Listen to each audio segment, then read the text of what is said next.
Good afternoon, I'm Tom at Pershore Sports Prestige. Today joining me in a Mitsubishi Outlander. It's the first time I've driven one of these. I've seen them everywhere, but this is the first time I've actually driven one. This example has only got 30,000 miles on it, which is a very, very low mileage for a car like this.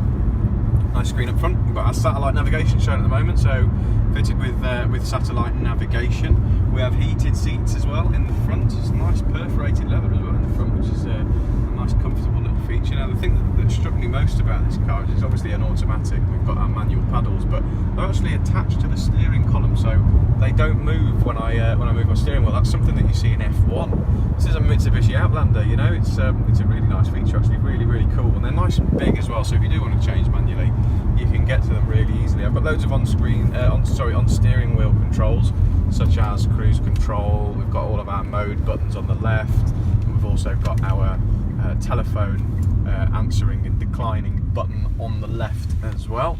Now the steering's nice and direct, as I'm going to demonstrate in a minute, because I'm going to go and just do a quick 180. Nice steering wheel, actually. It's really nice to hold. The steering is nicely weighted. It's not too light.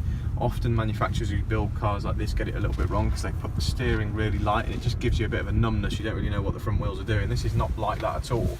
I actually know what the wheels are doing through the steering wheel, which is a nice feature.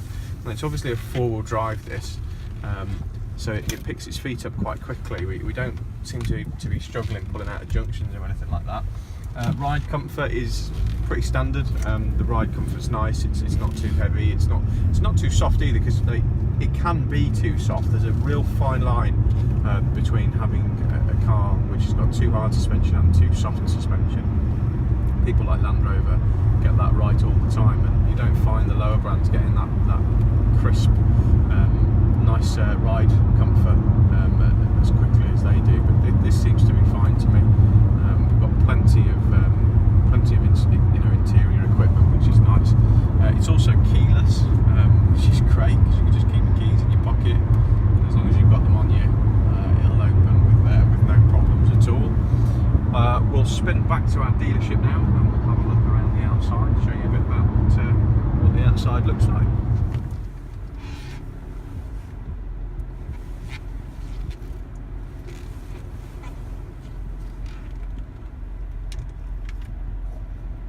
Cruiser, then you can see it sits quite high. It's a nice ride height.